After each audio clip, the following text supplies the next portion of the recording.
Today, we are honored to be joined by Neetha Ratakonda, CEO of BigLittle.ai, a revenue optimization tool that continuously and proactively highlights risks to revenue and, more importantly, enables teams to take immediate course correcting action.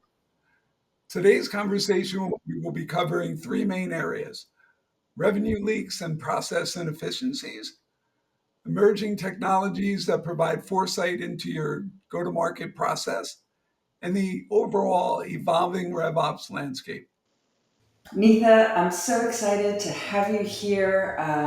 Why don't we start with you sharing with our audience kind of your career journey to becoming a CEO, what led you to entrepreneurship, any pivotal moments that got you here? Great. Thank you so much, Mark and Kat. This is an awesome opportunity for me to talk about what we do and maybe talk about the critical points and RevOps and technologies in GTM, right?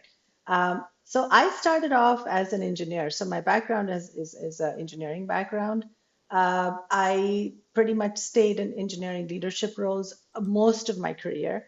This is my second startup. The first one is when I got exposed to the world of non-engineering roles, which is basically sales, marketing, and the rest of it. How do you maintain customers? How do you keep them happy? And that was when I was sort of exposed, and it was like dropping me into a swimming pool and I had to figure out how to swim, right?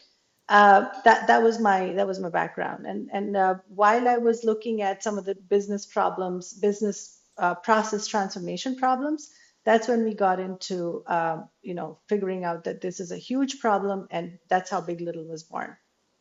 So, Neetha, can you explain the concept of revenue leakage and go deeper into the impact on companies and how you focus on working with your clients to improve that leakage? Sure.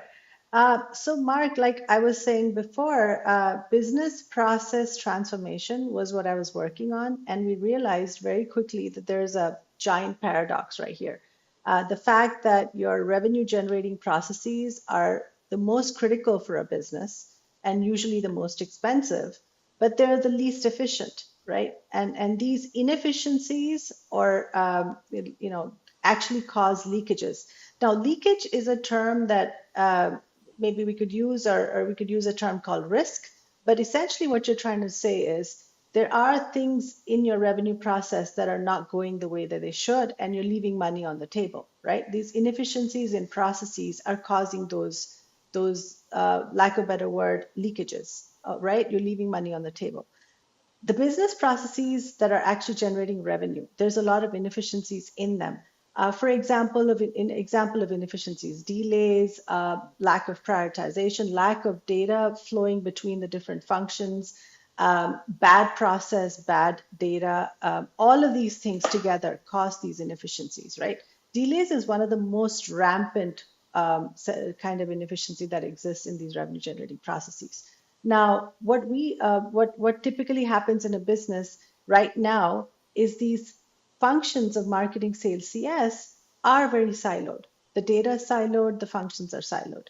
And what happens because of that is, one, you don't get an overall view of what's happening end to end from marketing all the way to closure of sales, expansion, and renewals, right? And when you don't have that view, you then don't have visibility into where problems are happening. Everybody works in their own they all have blinders on and working on their own things.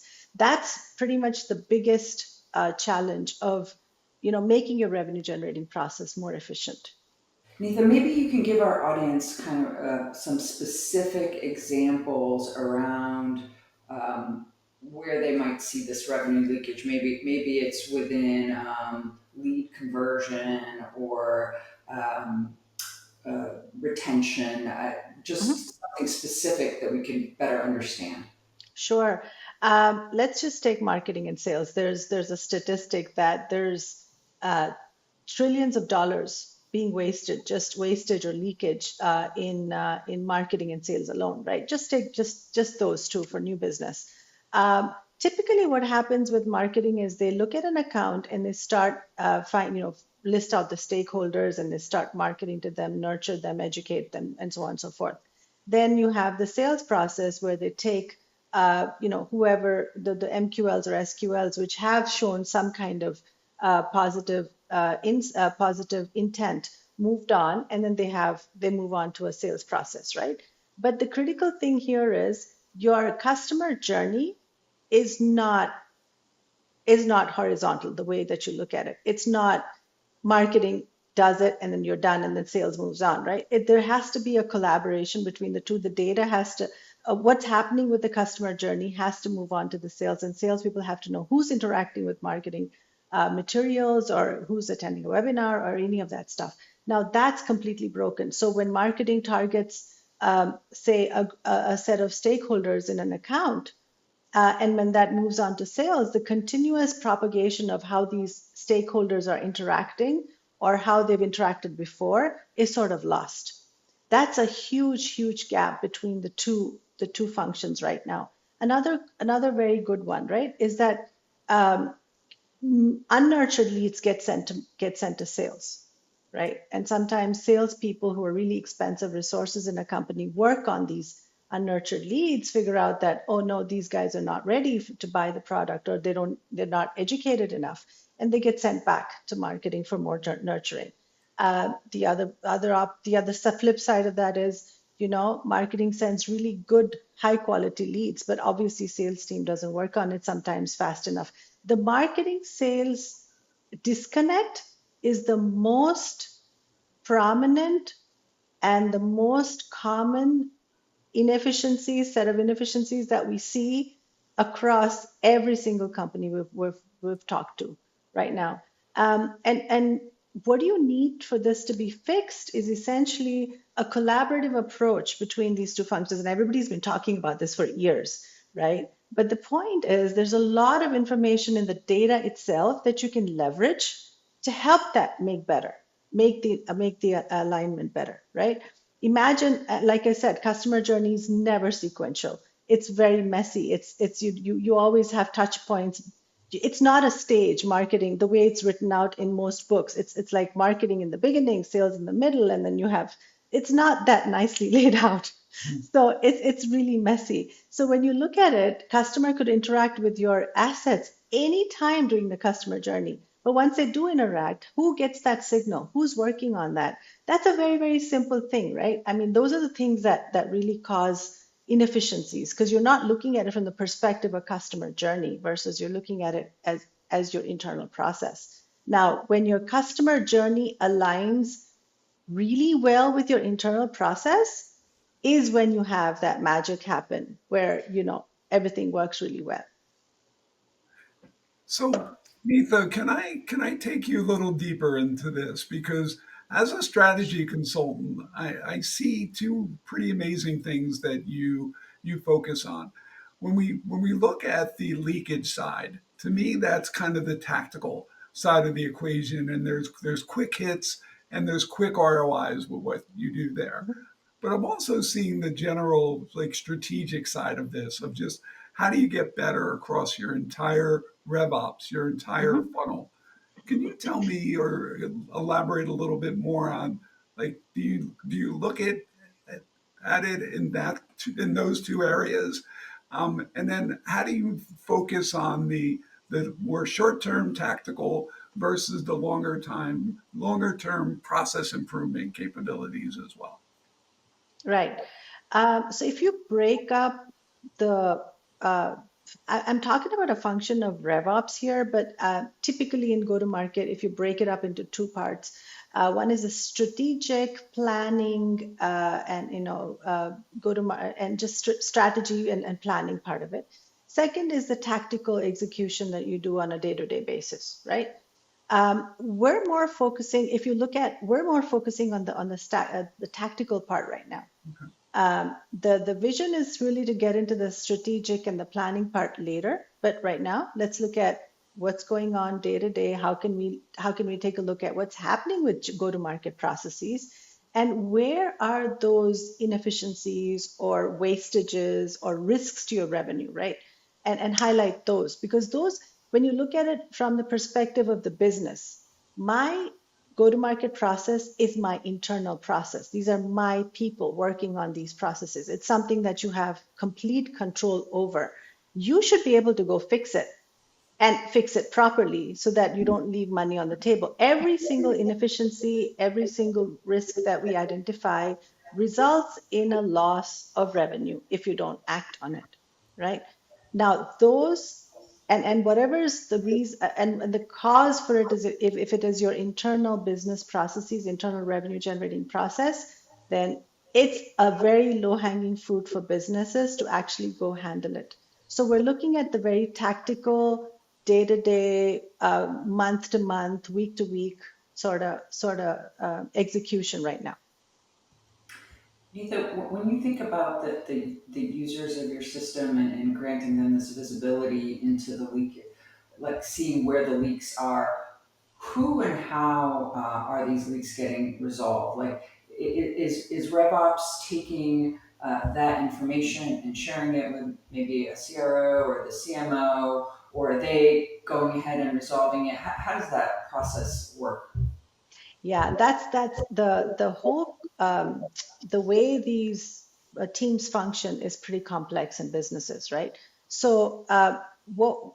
So if you look at just the roles in a business right now, you had marketing, sales, CS, and now you have this connective tissue, which is called RevOps. It's sort of the function that's sort of supposed to connect all these functions together is RevOps, and then you have ideally a CRO on the top that sort of needs to look at all these functions together and say, hey, how's the company's revenue doing, right?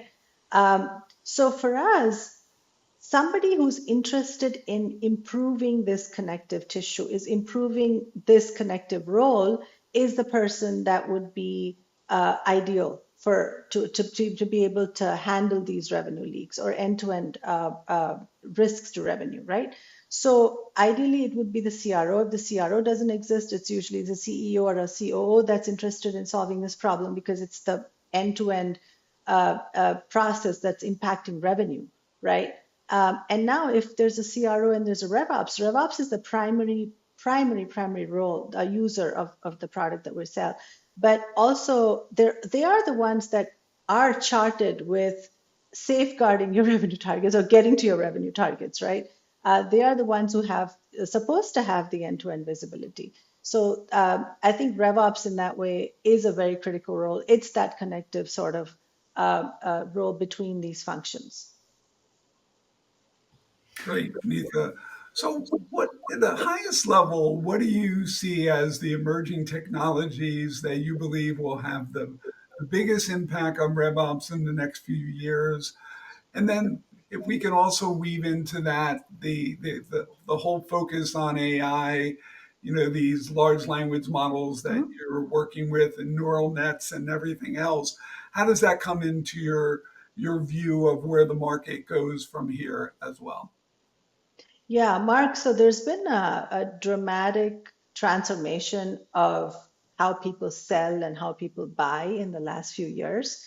And I think COVID literally accelerated the whole process of digitization of the whole thing. Like you could sell now without really being in front of a seller, right? I could actually, a salesperson doesn't need to see the seller in person. So what's happened there is now you have data.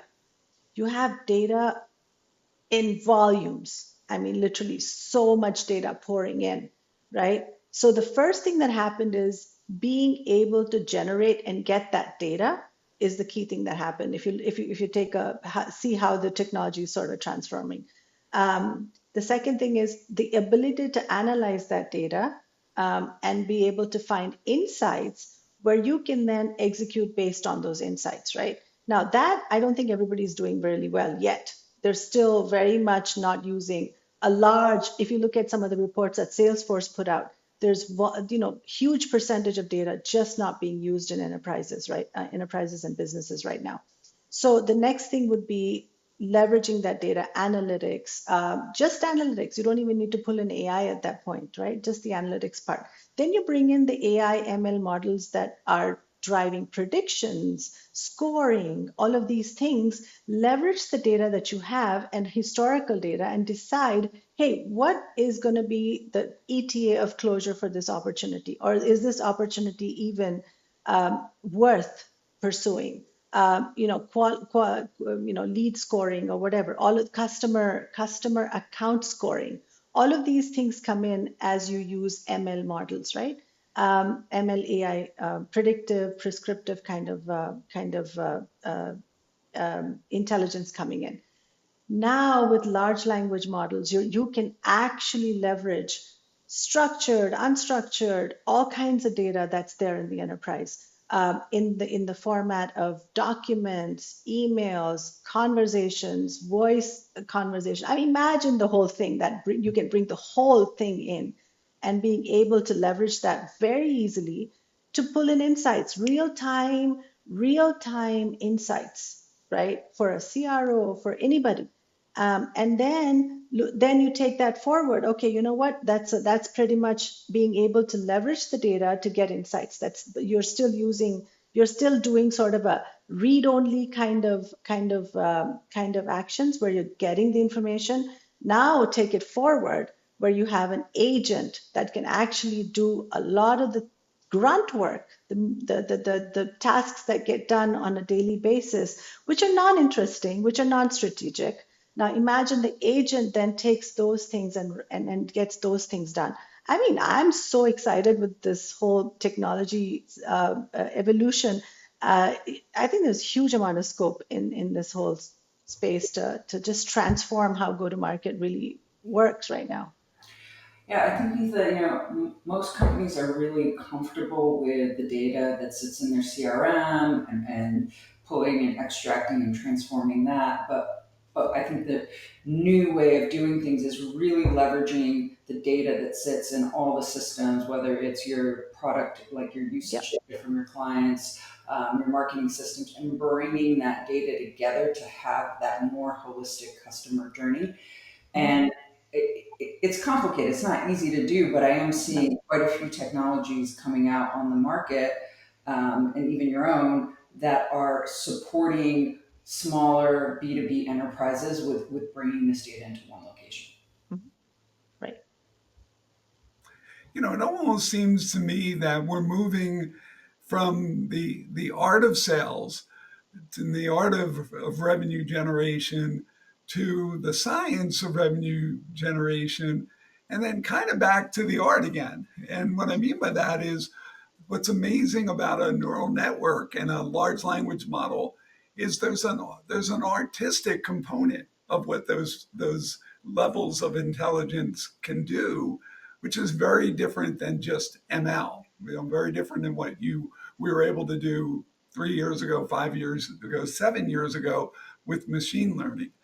So that is exciting, and that's one of the reasons that I believe that the evolution of sales, the biggest growth that's going to happen in our productivity and effectiveness in selling and go to market is really coming out of the RevOps side of the Mhm. equation and coming through the tools that organizations like yours, Neither, are bringing to market.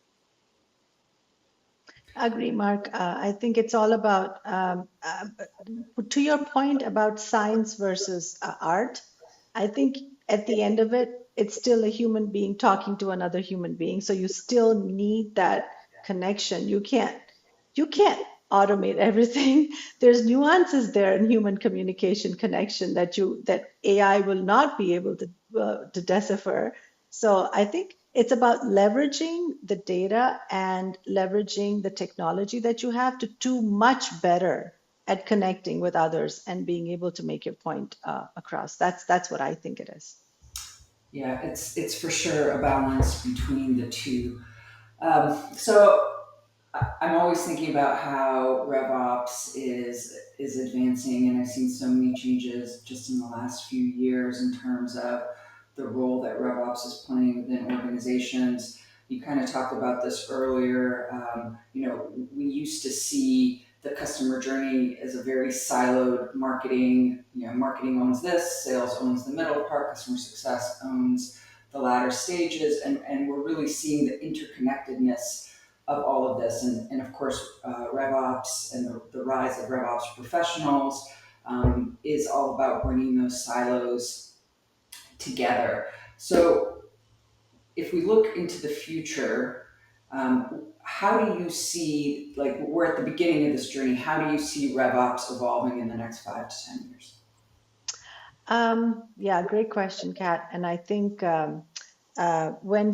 if you look at when first RevOps rules and CRO's rules sort of came about, there was still this question about, do we need this additional role? Do we really, I mean, is it really important to have it? But the more and more you see how companies are still functioning, they're still sort of stuck in the old way of doing things. You need that additional role to actually pull together these functions, go-to-market functions, and be that sort of, again, I'm using the word connective tissue again, but that's essentially what they're doing.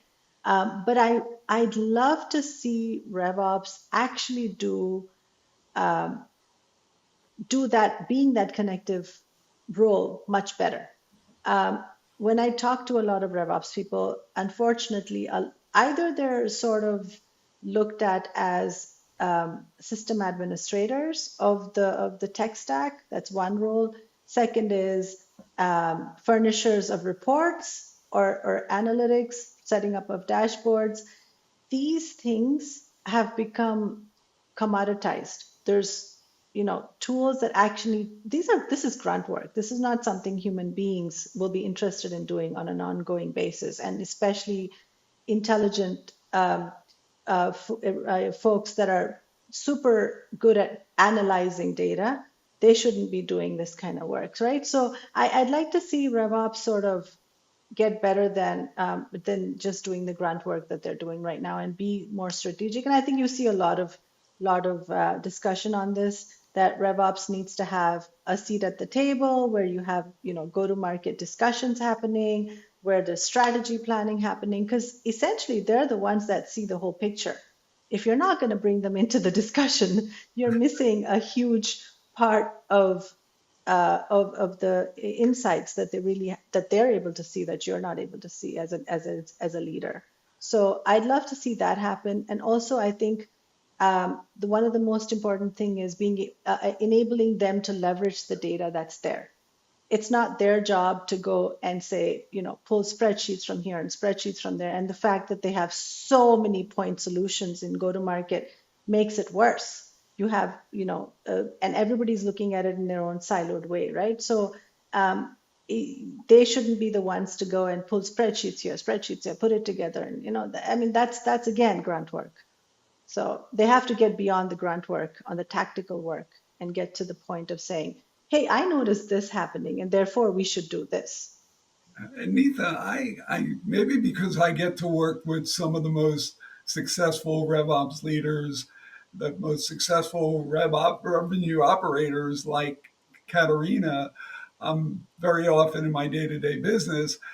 But I have this mindset that really, when it really comes down to the using the fewest words onto what a revenue operations leader should be focusing on, to me, it's around budget optimization.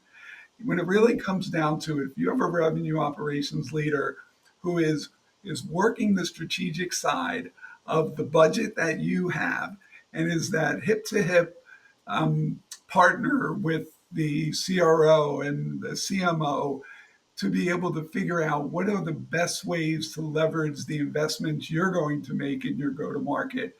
That's where things get very, it's just the needle moves much more significantly in that kind of a model Right. than anything else. Yep. And I think the other thing is pulling in all the functions. So RevOps has sort of the purview over all the functions. Typically, I've seen a lot of RevOps having sort of purview over marketing and sales, but CS sort of becomes the laggard. And they don't pull them into either the RevOps umbrella or the CRO's umbrella. I mean, there's a whole bunch of things. I think it's a matter of evolving the go-to-market functions in a way that's optimal for the company, right? So that has to happen. Yeah, I think, I see a lot of companies in different stages of Yeah. maturity when it comes to RevOps, and of course some that call it RevOps, but really it's sales ops if you really look at Hmm. what those folks are responsible for. I like what you said about RevOps having a seat at the table because Hmm. when you elevate your RevOps organization or that connective tissue, as you call it, to the same level as your other C suite executives, you are enabling the RevOps people to work cross functionally. You're enabling them to, you know, if we're talking about budgets and we're talking about cost of sales and things like that, your RevOps person not only has to work with marketing and CS, but they have to work with your product people and how those Absolutely. new products are being rolled out. What motion are they being rolled out in?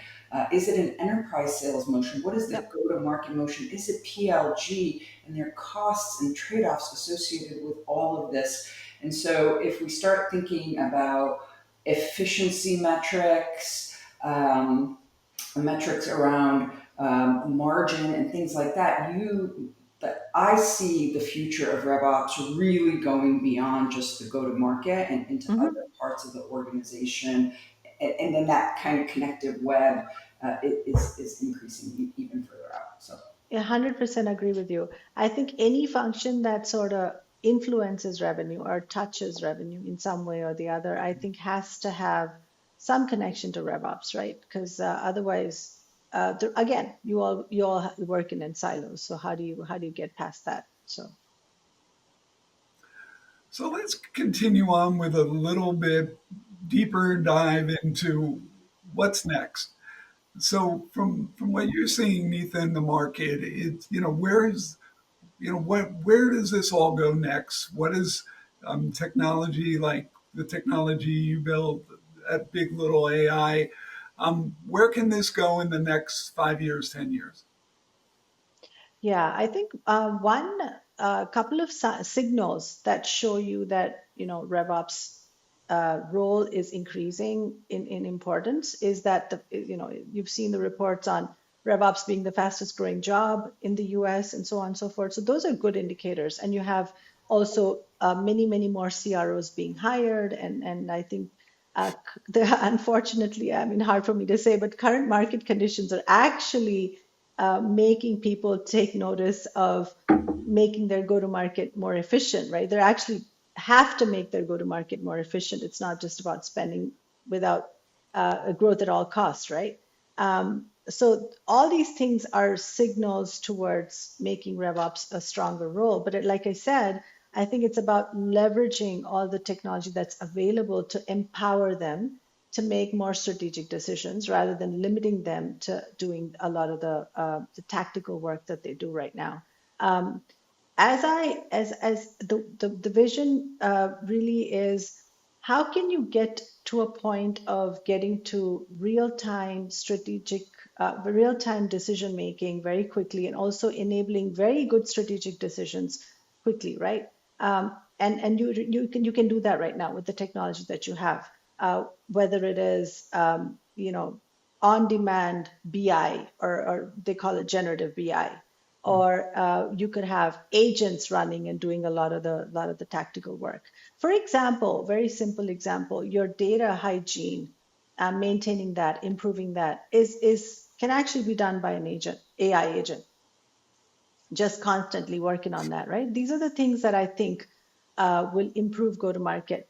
And then what you then have is a lot of the strategic planning. I think RevOps roles at that point will become more important. The strategic planning part of it.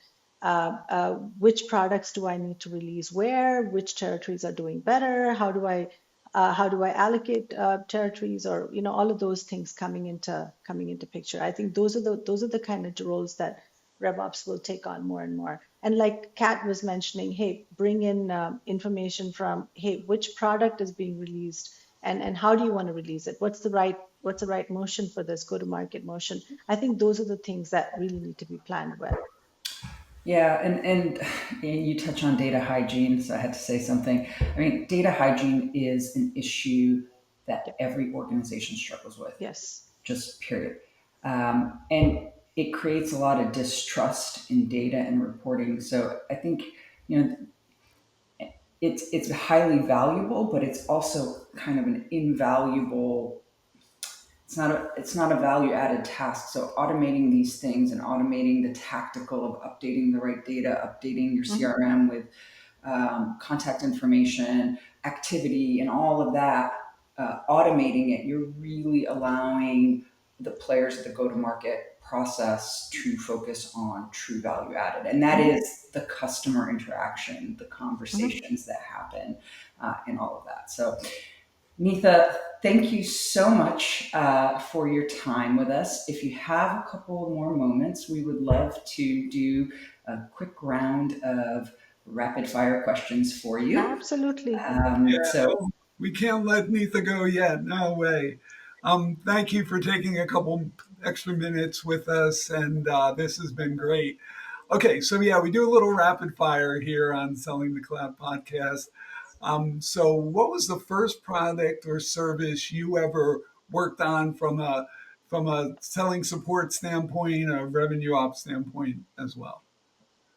The first product you said? Yeah, so product or service you've ever was connected with at the early part of your career. Uh, well, you know what? I have always joined startups as from the time that I graduated. So we were actually very closely connected with customers when we were building the products for these startups. So and I joined in very, very early as an employee, less than number 10 in a lot of the companies that I went there. So I think the role at that point was figuring out what really worked for a customer, what technology or what kind of product really works for the customer to solve the problem is the role that I first took on.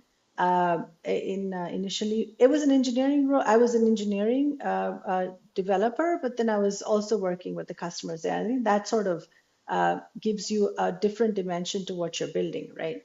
The second thing is when I did my second startup was when I dove into sales marketing head on. I had never done sales marketing ever before.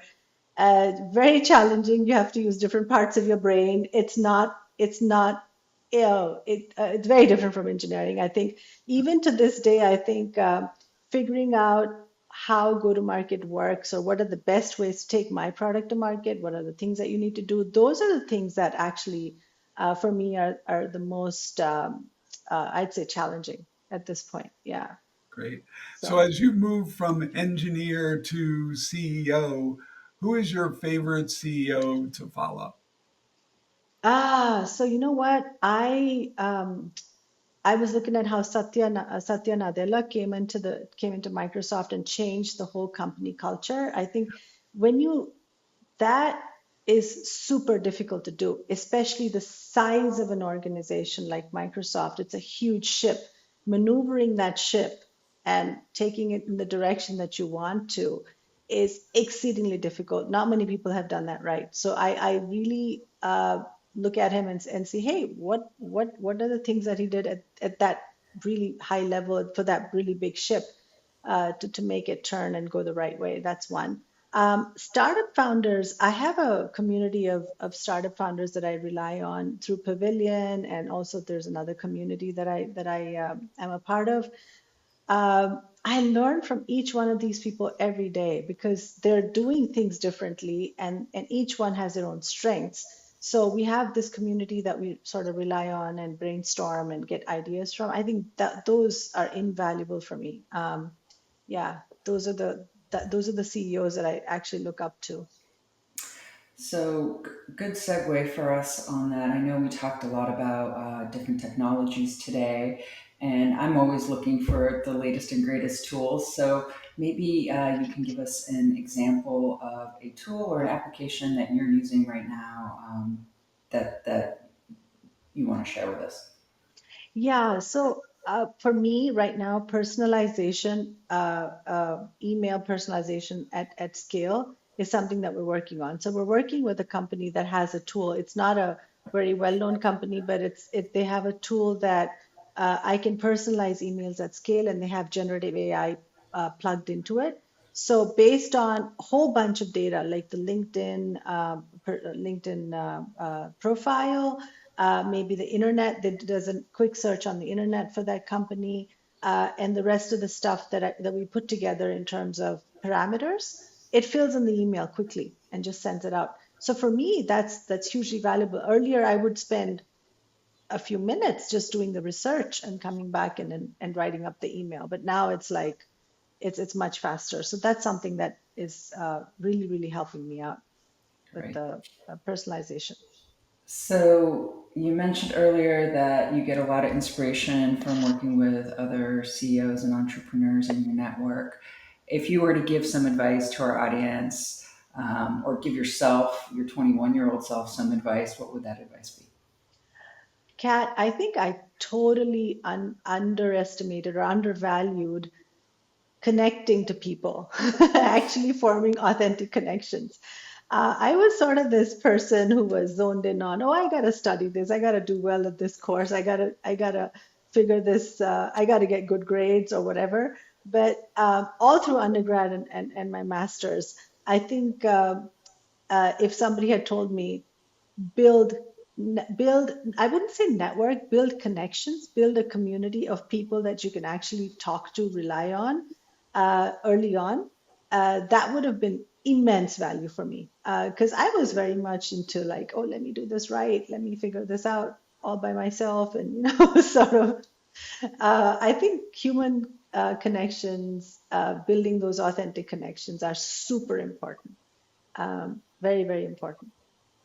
Yeah, that's really interesting to hear, and I do hear that time and time again from people, especially when you're focused in a discipline like engineering or Yep, pre-med through college and yep. things like that. You don't really have as much time for the other things, but as you move more into your leadership roles, you learn how important that is. Yeah. Um, so, favorite sales book with all your focus now on revenue ops and moving there, and it can't be selling the cloud. It can't be one of our books here. Favorite sales book that you've read? Yeah, I loved Mark Roberge's sales acceleration formula. I think he also has that engineering, sort of the engineer's mindset. It sort of helps. The other one was Matt Dixon's two books are great. I think the fact that people don't want to mess up, and that's the reason they don't buy, was like an eye-opening thing for me. So yeah, those two books are have been awesome. Yeah, no, and I'm glad you gave us a second one because with Mark, I know Mark well. Mark is an MIT graduate, MIT MBA graduate, Yes, so and an engineering undergrad. So yes. he really has brought engineering and the data side to sales. But I agree, he's incredible and his book's really powerful. Okay, last one. Favorite business book, non-sales focused. Okay. I loved the hard thing about hard things. It was talking about a lot of the challenges that they already saw, and Ben Horowitz already saw, and he was writing about it. But if I were to give you another book that was highly impactful for me, it's The Power of Now by Eckhart Tolle. I'm big into sort of spirituality and all that stuff. So that one and The Untethered Soul by Michael Singer. Those are my sort of, these two, the last ones are my go-to books. If you want to sort of just get rid of the chaos in your mind, because there's a lot of chaos. There's a lot of stuff going on. You want to sort of center yourself. I think these are the two go-to books of mine. I love those two books. They're always there. Well, I'm a big fan of Eckhart Tolle as well, and but the other two I have not read, so I will. Mhm. That's great. All Yeah. right, well, Neetha, thank you so much for joining us. This was so informative and so much fun. Well, Neetha, I really appreciate all your recommendations. I've read some of those books, so I agree. Thank you for joining us for the show, and I look forward to speaking with you again soon. Thank you so much. Thank you so much, Mark and Kat. Really appreciate the opportunity.